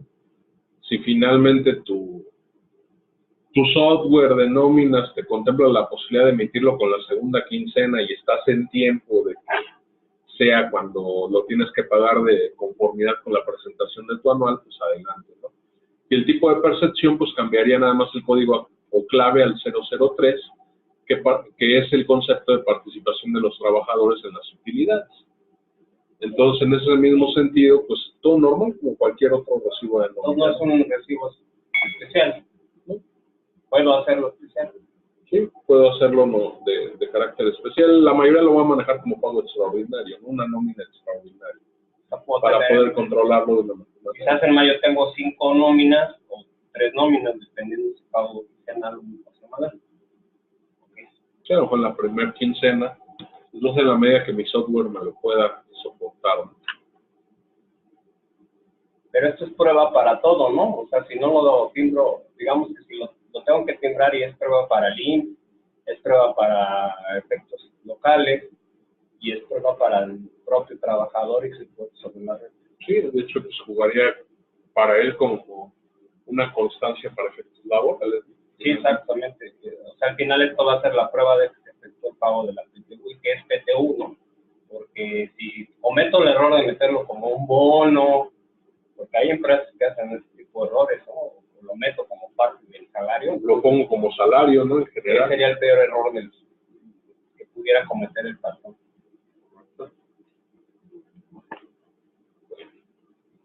Si tienen alguna otra duda, adelante. Con eso estaríamos acotando el tema de la participación de los trabajadores en las utilidades.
Guillermo Lobato dice, si tuve un trabajador con incapacidad por enfermedad general, esos días no estarían contando como laborados.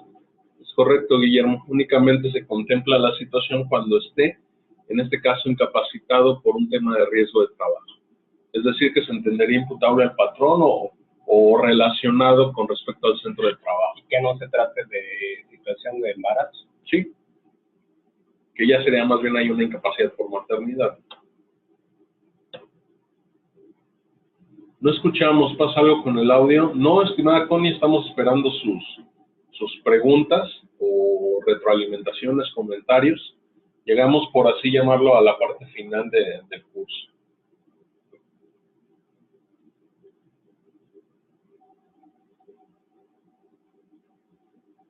Guillermo Lobato reitera, dice, gracias, si me queda duda en la parte de la comisión mixta. Si tengo puros trabajadores de confianza, ¿cómo la integraría? Sí, me parece que hay una confusión.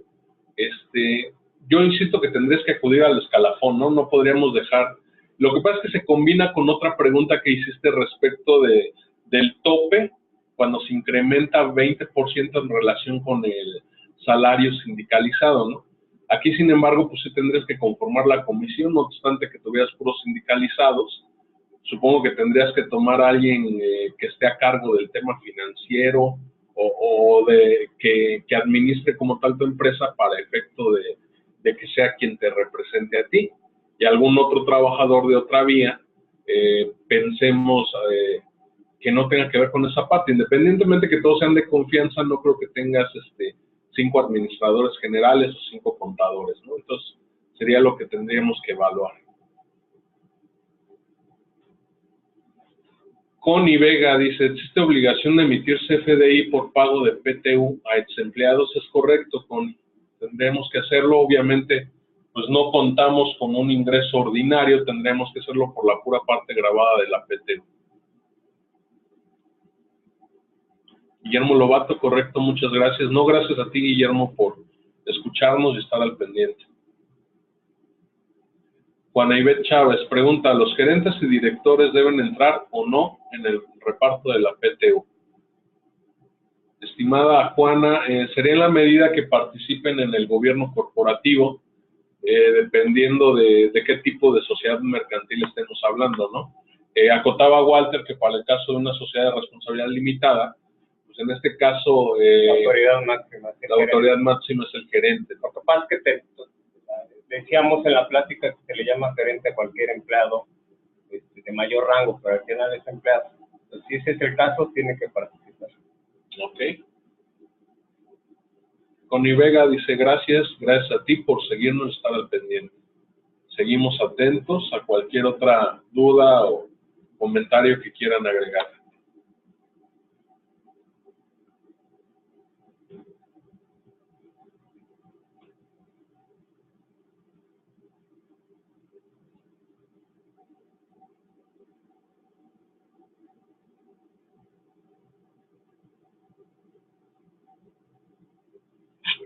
Hay otra pregunta. Juan Ivette Chávez, gracias a ti, Juan.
Bueno, Ivette dice, tengo una duda, ¿qué diferencia hay entre el artículo 174 y el artículo 142 para beneficio del trabajador?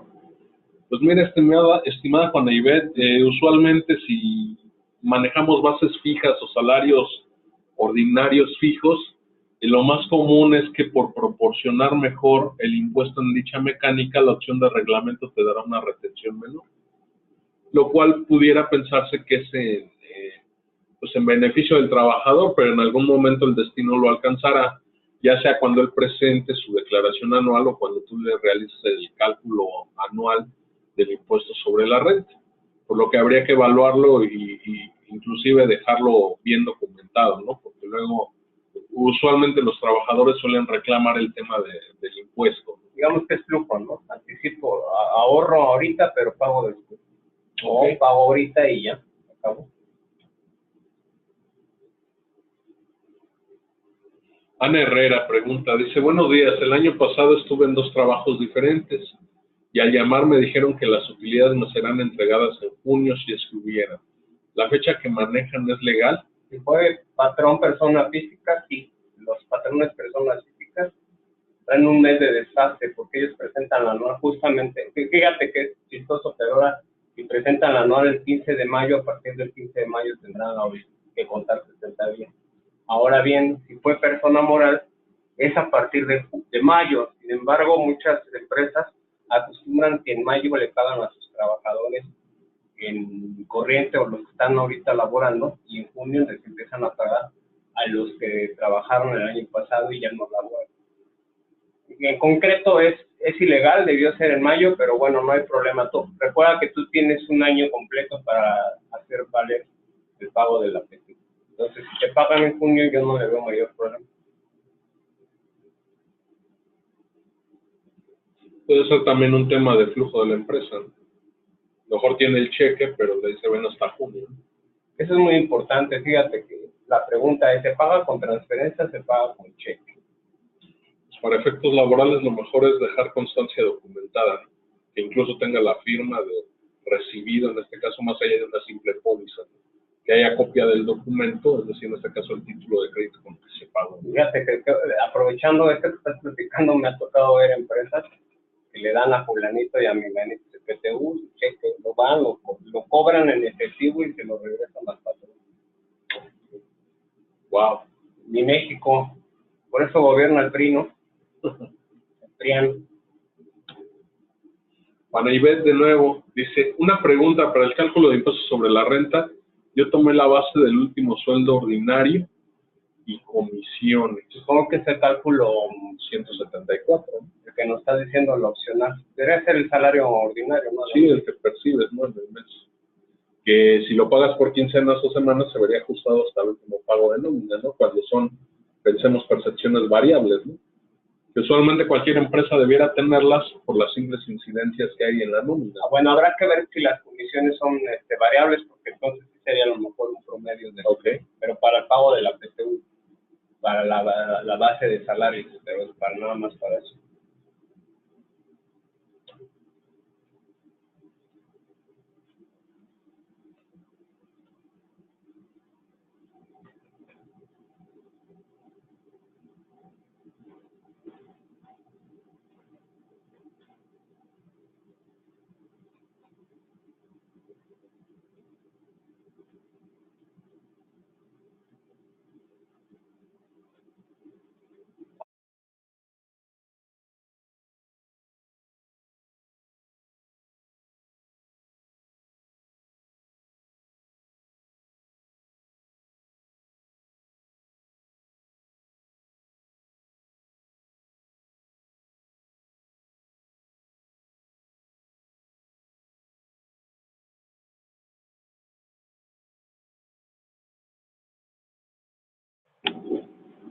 Bueno, seguimos atentos, perdón. Sí, a las dudas, y ojalá nos puedan ayudar a contestar unas breves encuestas de satisfacción de estas pláticas que hacemos mensualmente.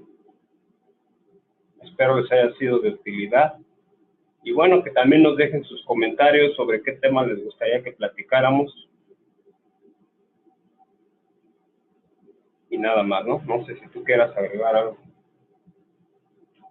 Nada más reiterarles gracias por acompañarnos y ojalá les haya sido de utilidad el webinar que revisamos.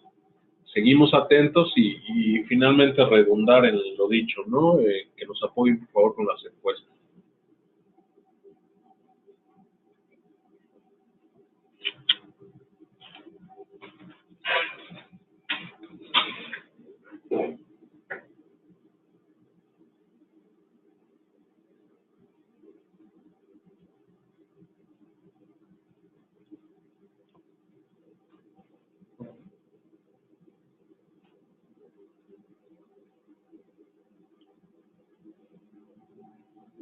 Guillermo Lobato, muchas gracias por el apoyo. Guillermo Lobato enviará la presentación. De hecho, se pone una liga. Está una liga, creo que es BHR, meten la página de internet del despacho, diagonal capacitación, ahí lo van a encontrar, yo creo por ahí por el miércoles. De la siguiente semana ya va a estar lista el video y la presentación. Connie Vega, muy interesante, muchas gracias. No, gracias a ustedes por seguirnos. No olviden seguir las redes sociales de BHR en LinkedIn, Facebook y Twitter. Ojalá nos ayuden con las encuestas de satisfacción que les enviamos, que son muy importantes para nosotros como retroalimentación a estos eventos. Juan Ede Chávez, yo hice para la repartición de la PTU salario y comisiones de vengadas de 2017 y para efectos de ISR consideré sueldos y comisiones de 2018. ¿Esto es correcto con el artículo 113? Supongo que te refieres al artículo 94. Sí es correcto, así como lo hiciste. Sí, para efectos de determinar el 50% en función de salarios devengados, debiste tomar las comisiones promedio y el salario diario. Y para efectos de la retención, son sus percepciones del mes, su salario y comisiones más la PTU.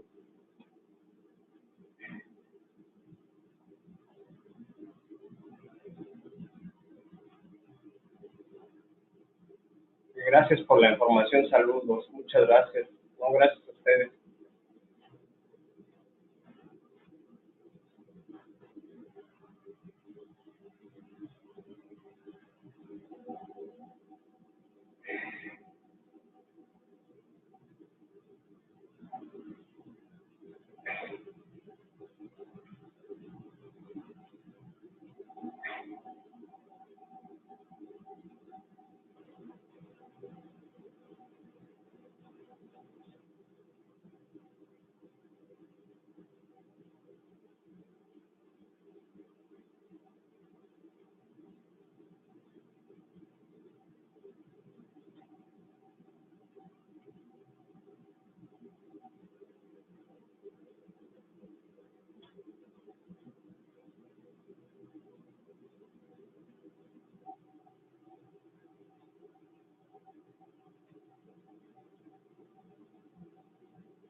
Nos preguntan que si enviamos la presentación, como les comentamos, va a estar disponible en la página de internet del despacho.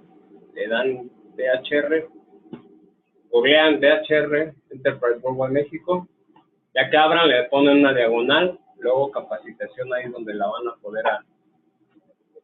a poder visualizar. Connie Vega dice, perdón, tengo una pregunta más, pues dinos, ¿cuál es tu pregunta?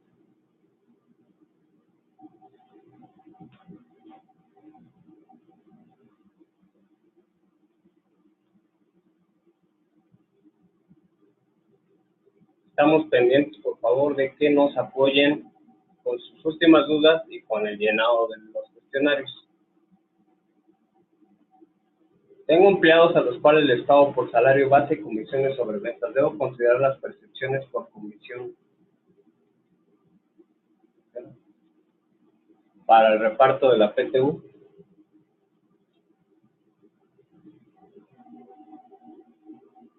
Sí, tendremos que hacerlo sobre un promedio. En este caso, tendríamos, no, digo, independientemente de esto, recuerda que una parte es en función de los salarios y otra parte es en función de los días. Entonces deberíamos tomar en este caso las percepciones de tal cual como fueron pagadas. Sí, sería bajo un promedio, exactamente. No, sí, sí, sí. Es que es en función del salario que están devengando actualmente.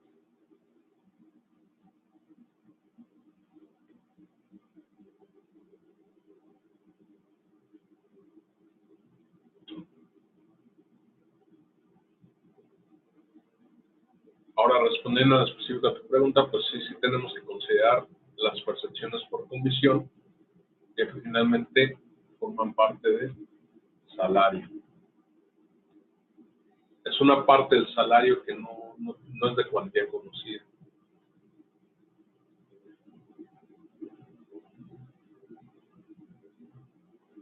Como dijimos, dice, ¿podrían apoyarnos las percepciones que sí deben considerar? Son los salarios base. Acuérdate que para los trabajadores sindicalizados y de base son su cuota diaria, y para los trabajadores no sindicalizados o de confianza es la cuota diaria ahora sí que la cuota diaria del trabajador que perciba más ingresos de los de base más el 9%.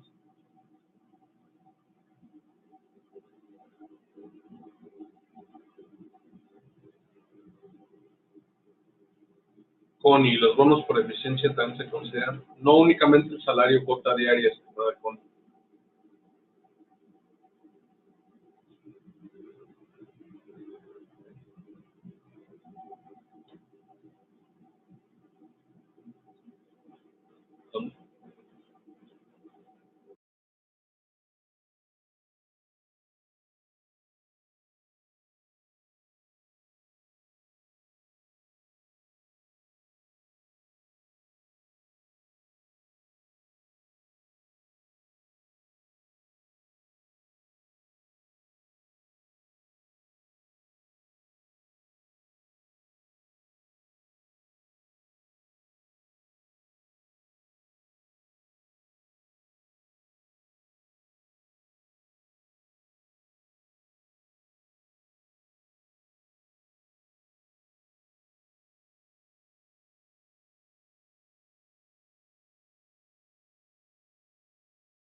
Tenemos en pantalla la segunda votación.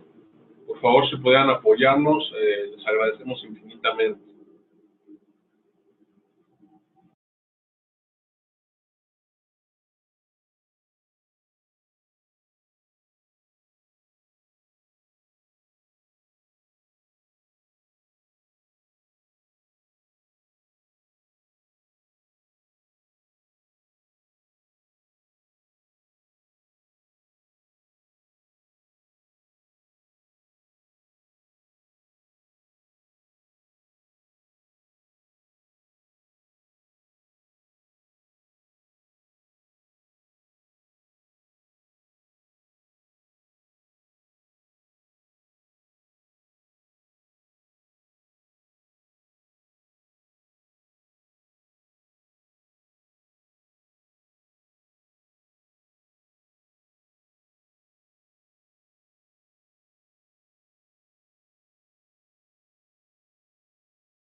Bueno, Ivette dice, hice dos cálculos para ISR, uno con el artículo 113 y otro con el artículo 142.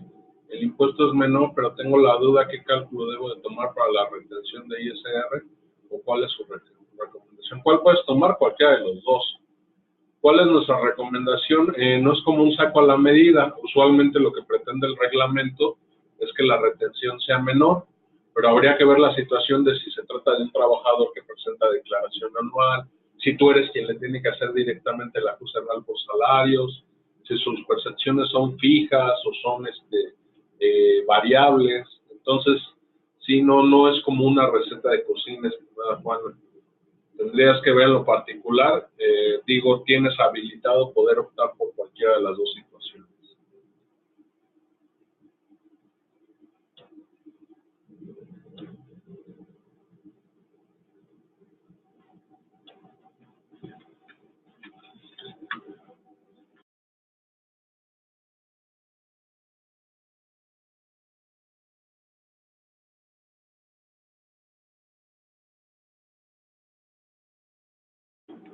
No, gracias a ti y gracias por estar atenta y seguirnos.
Estamos por terminar las votaciones, les damos un minuto más. Agradezco su apoyo. Gracias.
Pues muchas gracias por su participación. Esperamos contar con ustedes para la siguiente plática.